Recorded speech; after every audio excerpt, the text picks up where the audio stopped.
this is Ronald Coleman, inviting you to radio's most dramatic half hour, Favorite Story.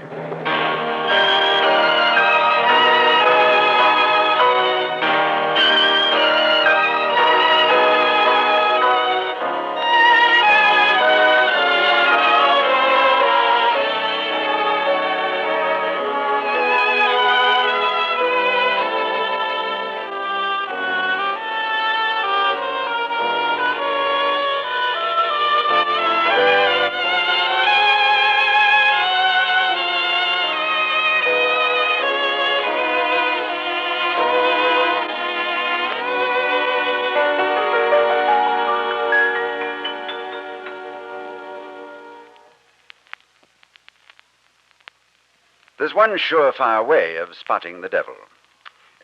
In case you should have the misfortune of running into him on a trolley car or in the bleachers at a ball game, the devil has no shadow. None. Stand him up beside a good 100-watt bulb and there won't be darkness on any side of Old Nick. Now, you can imagine that this shadowless condition causes the devil a great deal of embarrassment. And you can also imagine that there would be almost nothing old Satan wouldn't do in order to correct this sad omission. Which brings us to our favorite story for this week, the strange and staggering account of the man who sold his shadow to the devil. This fantasy was dreamed up by a German botanist with the incredible name of Louis Charles Adalbert von Chamisso, and it was selected as the favorite story of one of America's greatest poets, the distinguished man of letters, Mr. Robert Frost. So here it is, Robert Frost's favorite story, The Man Who Sold His Shadow to the Devil.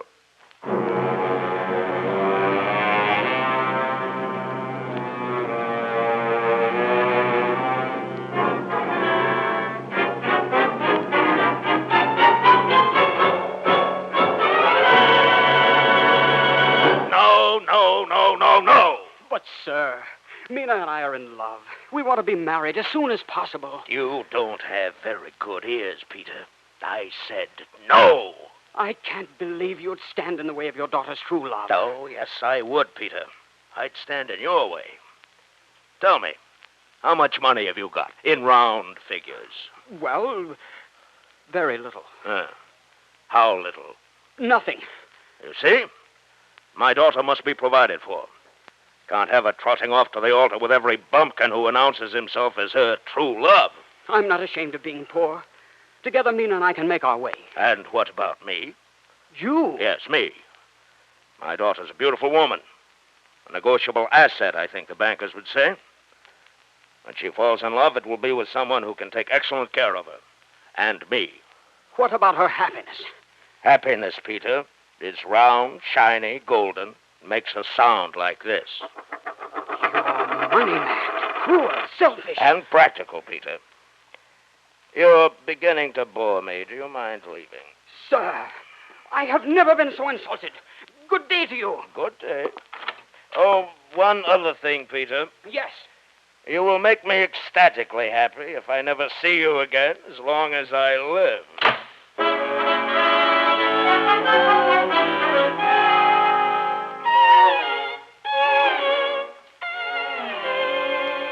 Then what did he say? He called me a bumpkin. And he said I bored him. And he ordered me out of the house. Oh, that's Father. Oh, Mina, we can't let him ruin everything for us. Let's be married anyhow. Peter, how can we? What would we live on? If I only had some money or a position. Peter, you're going to get one. One what? A position. How? Socially. Socially? Other people get positions that way, Peter. Positions that pay good money. And if you're making good money, Father won't object to you. You know Father. Yes, I do. I know. I know just what we'll do. We're going to a party tonight. Where? At the big house on North Street Hill. I read about it in the paper. Mr. Jones is giving it. I think that's his name. He's dreadfully rich, Peter, and he must have hundreds of good positions to give away just for the asking. And you'll ask him for one tonight. But, darling, we weren't invited to the party. Peter, if we hold our heads very high and act very cold and very rude, who will know us from the invited guests?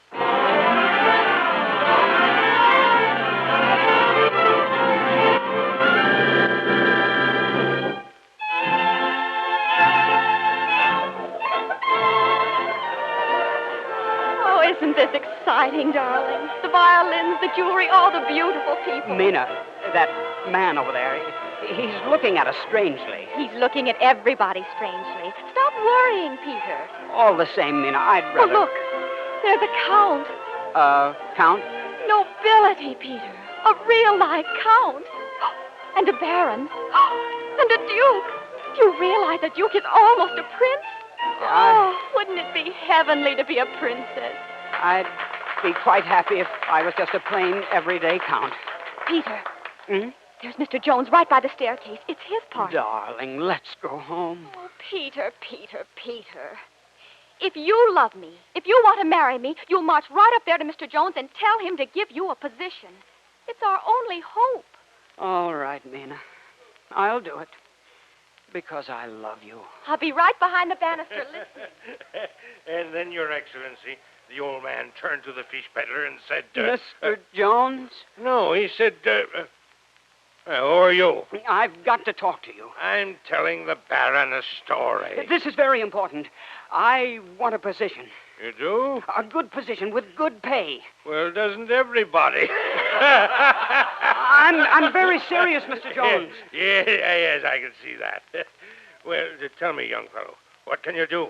Oh, anything and everything. I wouldn't hire you if you were the last man on earth.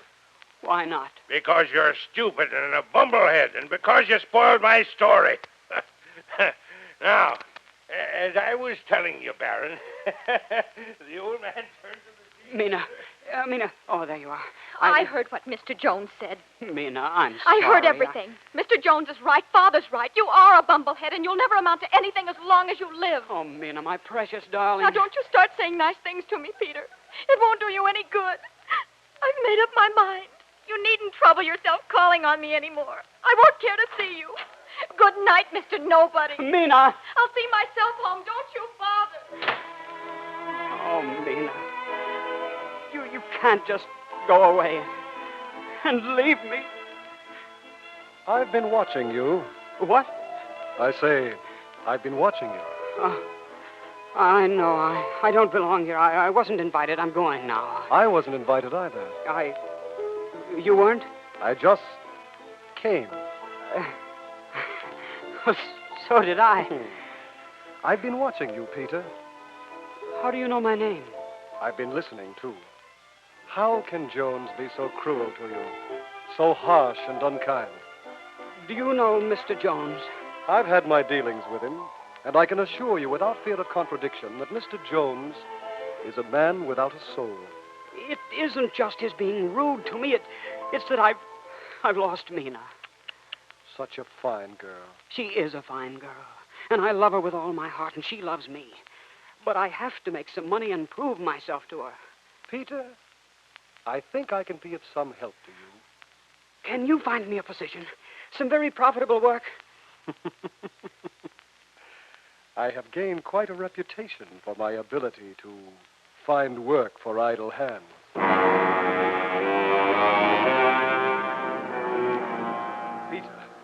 Peter, please. Stand there, away from the wall. I don't quite... There in the clear moonlight.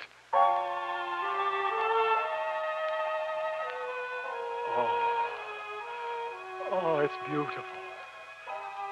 Just stand there in the moonlight, Peter, and let me look at it. Let me drink it in.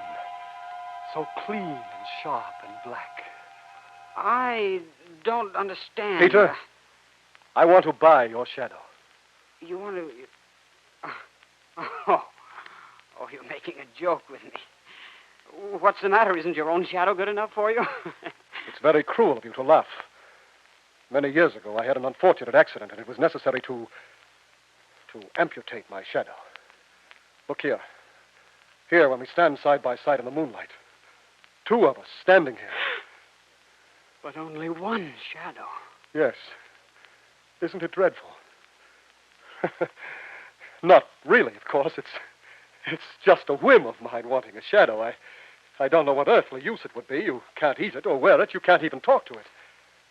I suppose after a while it even gets to be something of a nuisance following you around. How can you take my shadow? Don't ask questions, Peter. But rest assured that once you give your permission, I can transfer your shadow as easily as we might exchange a pair of shoes. What will you give me for it? I believe you mentioned something about needing money to satisfy your sweetheart and impress her father. Yes, yes. I advise you to shield your eyes, my friend, when you gaze into this velvet bag, which I happen to be carrying beneath my greatcoat. Here. Gold. A whole satchel full of gold. Yes. Run your hand through it, Peter. It must be a fortune. Only a fortune? Much more than that. Watch. There. And there. Stop! It's plain sinful to throw gold away like that. We wouldn't want to do anything sinful, would we? Peter, open the velvet bag. What do you see? It's still full. Full to the brim. Yes. My friend, I am offering you an endless supply of gold. All the money, all the riches a man ever possessed. For no matter how much you spend from this velvet bag, it will never be empty. Yours, Peter, if you give me your shadow. I don't know. Think what this means. A castle, Peter, rich clothes, a title, if you like. Wealth can make you a nobleman. All yours, Peter, if you give me your shadow. A castle and a title. Think what it will buy.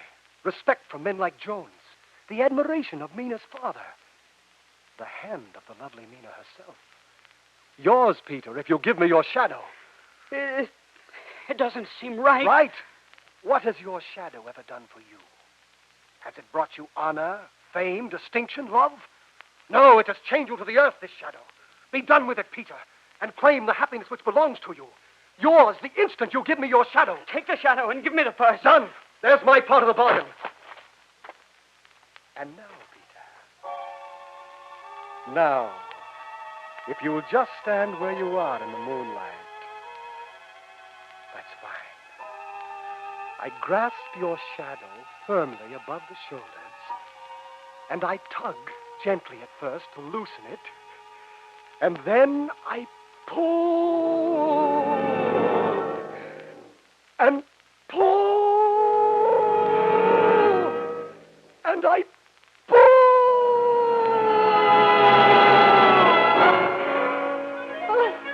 See? See? It fits me perfectly. Just my size. Look how it follows me around. I'm its master. It has to do everything I do. Oh, at last, I have a shadow. And I have a bottomless purse of gold. Yes. You have a bottomless purse of gold.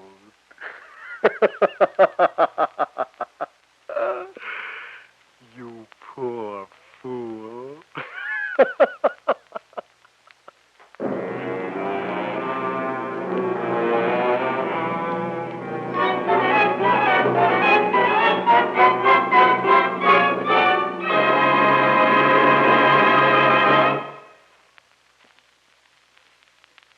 We'll continue now with the second act of Favorite Story, chosen for us by the great American poet, Mr. Robert Frost.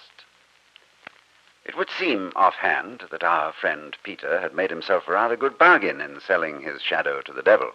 But there is a well-founded rumor, I believe, that contracts with the Prince of Darkness have an unfortunate habit of turning into boomerangs. Let's find out what Peter's doing now with his bottomless purse of gold.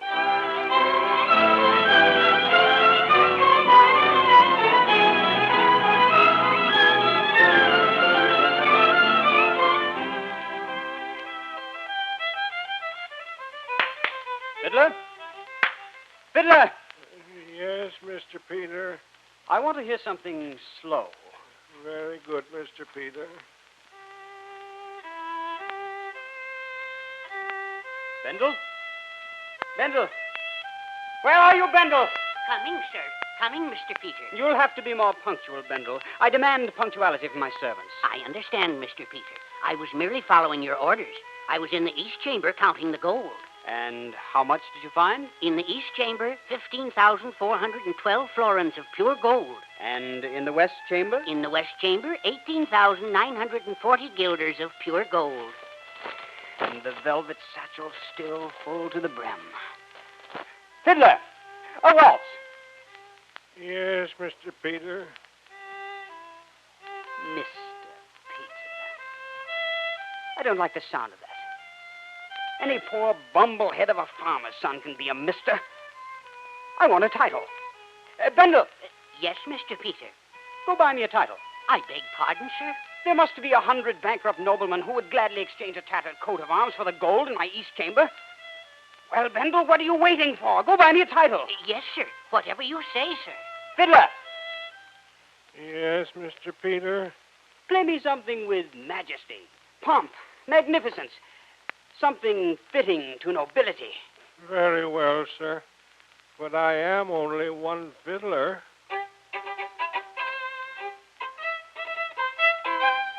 I am rich. Why should I not have two fiddles? 5 fiddles. A whole orchestra.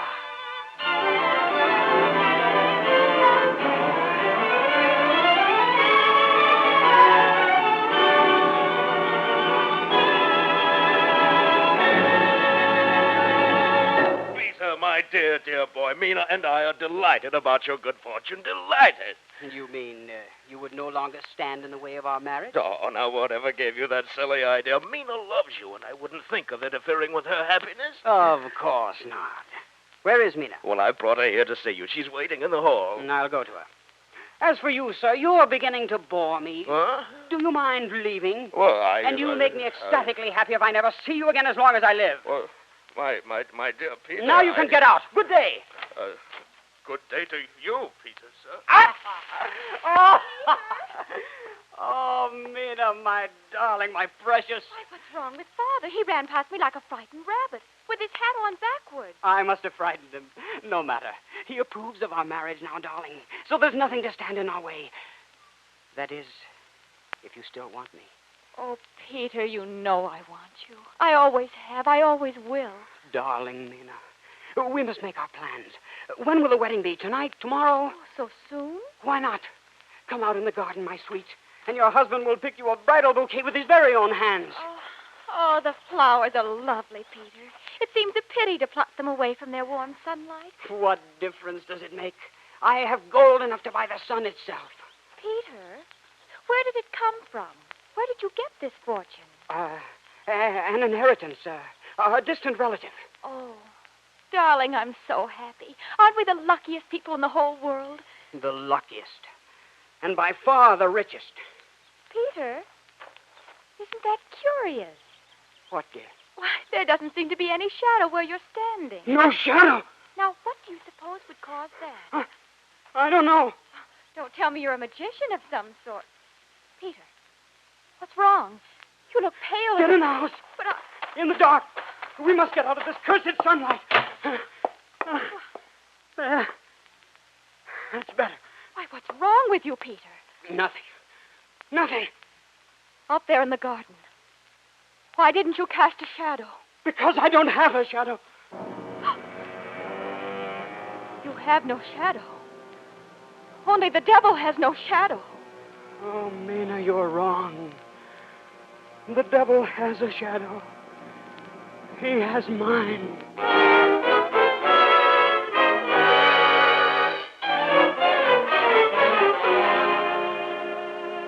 I bought you a title, sir. You're a count now, and everyone must call you Count Peter. Will that make her love me, Bendel? Will that make her come back? Who, sir? My bride, my precious Mina. She's horrified at the sight of me. Bendel, you must run another errand. Yes, Count Peter? Go to the hotel. Find a stranger, if he's still there. What name he goes by, I don't know. A man with a black cloak, black eyes, a pointed beard. Find him, Bendel. Find him and send him to me.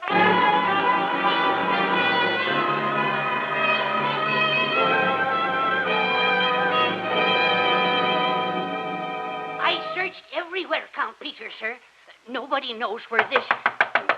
I'll see who that is. No, I don't want to see anyone. Well, You can't come in. My master won't see anyone. It's all right, Bendel. It's Mina's father. Well, sir, what do you want? I want to see if it's true. What are you talking about? It's so dark in here, Peter. So terribly dark. Do you always keep your curtains drawn like this? Stay away from there! Stand where you are. Or are you afraid the afternoon sunlight won't make a shadow for you? Pull back the curtain. So, it is true. You have no shadow. Get out of here. It's a pleasure. Before night, the town will know about this. The whole town will know what an unnatural devil you are.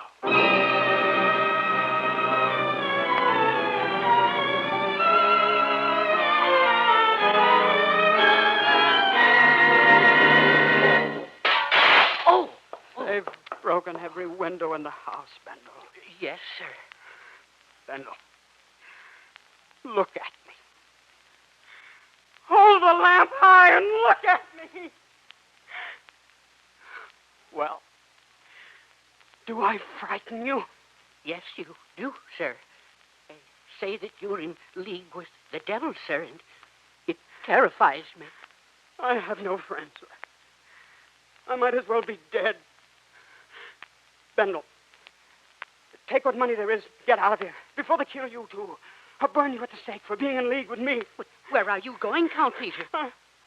I don't know. Yes, I do know. The crag by the big precipice. Surely in the world of shadows, there will be one left over. For me.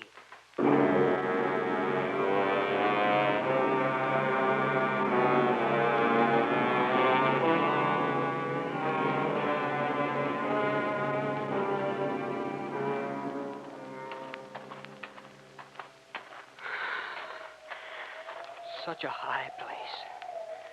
Such a far journey. Goodbye, Mina. Forgive me. Now, I wouldn't do that, Peter. You! Yes. I'm always around when there's a good bargain to be had. Now, before you jump, perhaps we can effect another little trade. What do you mean? How would you like your shadow back? How would I... Oh, You missed it, did you? I'll give you everything for it. The purse, all the money, everything. No need. You can keep the purse and have your shadow back, too. What do you want in exchange? A simple commodity, hard to find on the open market. You see, my young friend, some people collect coins or stamps or antiques. My hobby is slightly different. I collect second-hand souls, slightly used sometimes, but in good condition. Get away. Now, if you'll just sign this little agreement, I will transfer back your shadow in fine condition and completely renovated. This is the standard contract. Don't bother to read the small type. I, the undersigned, hereby transfer all rights to my soul, immortal and otherwise, etc., etc. Sign here. Get away, devil. I want no more of your trades. I never force a sale. The customer is always right.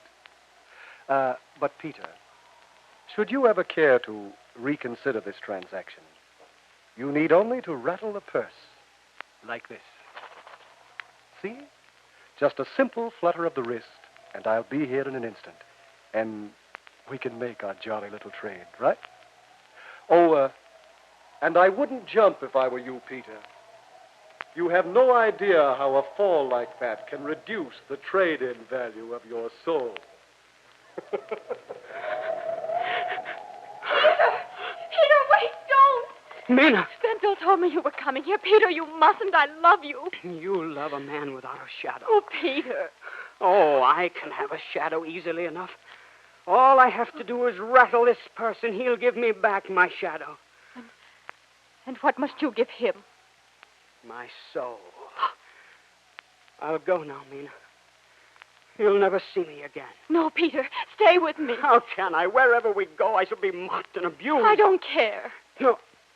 No, there's another way. Let me rattle the purse, Mina. I shall have my shadow back, and we will have a good life together. And your soul? Peter, I know what to do. You mustn't ever be tempted to call him back. How deep is this chasm? It is bottomless, they say. Give me the purse. No, Mina, don't throw it. There. No one will ever rattle it again. Do you know what you've done? Do you know what this means? Yes, darling. Mina, I'll never have a shadow now. If from now on we stand very close together, Peter, my shadow can belong to both of us.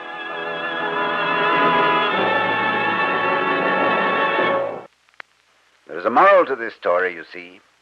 Under no circumstances should you be persuaded by the devil or any other clever salesman to trade in your shadow on a newer model. The young man who played Peter in our favorite story production was Sam Edwards, and the devil came to life in the person of True Boardman. I know you'll join with me in thanking our distinguished selector, Mr. Robert Frost, for choosing The Man Who Sold His Shadow to the Devil as this week's favorite story. Next week, Coleman has a chance to act. It's a character I've always been very fond of. The bad boy of the Middle Ages, Francois Villon. I'm looking forward to playing Villon in Robert Louis Stevenson's gripping short story, Lodging for a Night.